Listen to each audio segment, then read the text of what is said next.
Hey guys, Ozzy with Intense Prophecy Watch.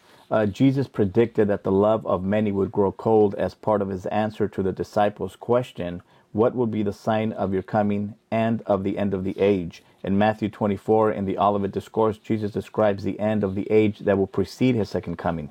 He says that there will be false Christs, wars, and strife and natural disasters. Jesus also warned of the persecution of believers, some of whom would prove to be false disciples who would turn on one another. And Jesus said, because lawlessness will be increased, the love of many will grow cold, whether it is because of the deluding influence of the false teachers or the persecution or the fear of death. The zeal of many false professors will diminish. Their love toward God and toward the church will grow cold. True Christians, even those whose faith is weak, will persevere to the end. Theirs is a true love, which is a fruit of the Holy Spirit, Galatians 5:22. And it cannot fail, 1 Corinthians 13:7. True love cannot become cold because it is sustained by Christ, who is able to keep us from falling, Jude 1:24. For those without the Spirit, however, what love they do have will become colder and colder in the last days. Paul expands this idea in 2 Timothy 3:1-4 when he describes the last days. The love those people have is not a warm, living love for God and his truth and his people. Rather, it is the love of self and the love of money.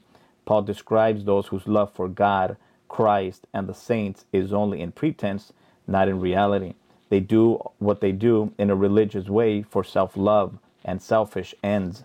Their aim is to gain glory and applause from men, or to use religion to gain something for themselves. They do nothing for the glory of God, the honor of Christ, or the good of others. How can we be sure that the love we have for Christ will never grow cold? We begin by examining ourselves to be sure that we are truly in the faith, 2 Corinthians 13:5. If we truly belong to Christ, we can be confident that we possess the love from the Spirit that never grows cold. Then we should make every effort to increase our love. Philippians 1:9-11 says, "This is my prayer, that your love may abound more and more in knowledge and depth of insight, so that you may be able to discern what is best and may be pure and blameless for the day of Christ, filled with the fruit of righteousness that comes through Jesus Christ, to the glory and praise of God." God bless you guys.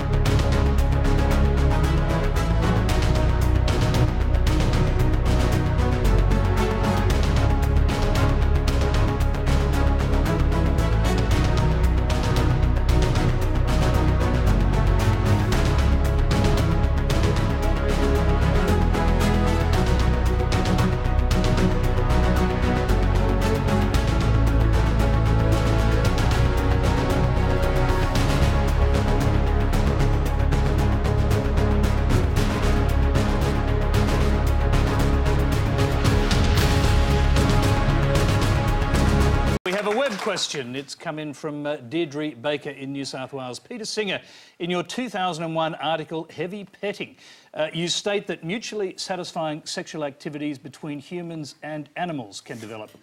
Please explain. I wondered if that one would come up.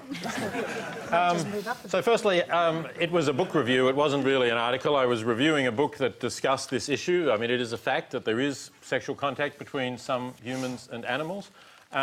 And I was raising the question why we have such a taboo on this. Now, obviously, sometimes it involves cruelty and the infliction of power and dominance on an animal, and clearly I oppose that.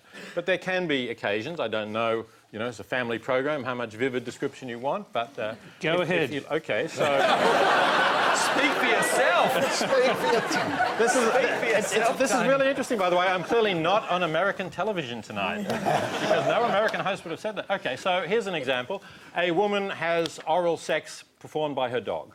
Okay. Brings new meaning to doggy style. I know women who've said that this is something that pleases them. The dog is free to do it or walk away. There's no dominance over the dog. Okay, that seems to me harmless. This is a trained dog, obviously. Well, it's her dog who enjoys doing it and sees that the dog gives pleasure to the companion who the dog lives with, you know. I don't see why we have a huge Sorry, taboo Peter, even this over is just discussing. weird. It's just weird. It's not common, but is it wrong is the question.